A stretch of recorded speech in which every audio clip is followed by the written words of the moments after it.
Пченкарното, или народски позната како мумурузно брашно, од секогаш било еден од најглавните продукти во човековата историја.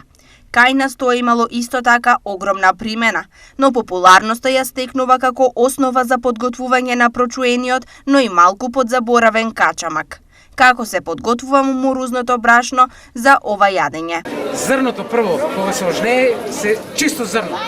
Става се у млино и постепено се пушта и два камена кога се стругат и го мелат. И си на камено може да си дотераш колку да биде ситно. Дали да биде скроз ситно, како за палента или за овој качамак што викаме ние по-старо. Разликата помеѓу мумурузното и обичното брашно е очигледна, ни појаснува Павле од Караорман. Па ово е по-жолто и од природна пченка, а меле се на камен и е многу здраво за јадење. Нашиот соговорник вели дека побарувачката за мумурузното брашно е солидна и покрај големите промени во начинот на исхраната. Па зависи. Сега за сега добре тука кај нас тражат здрава храна е друга, нели? Цената е 50 денара кило, па прилично добра е. Потражите до сега. По старите генерации за качамакот зборуваат со задоволство, но и со неискрен апетит, асоцирајќи на неговиот вкус.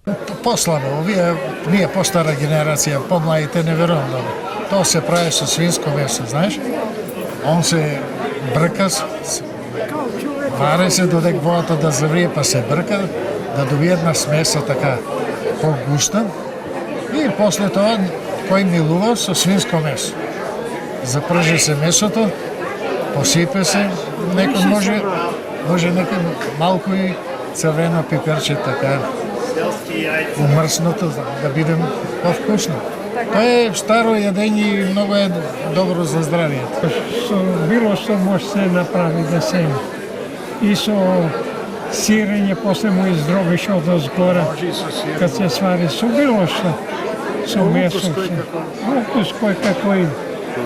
Нема тие стари јадења, младите, ја не верувам и вие да знаете да правите. Многу не знаат дека мумурузното брашно е особено здраво и помага против повеќе болести. Помага во лечење на многу болести.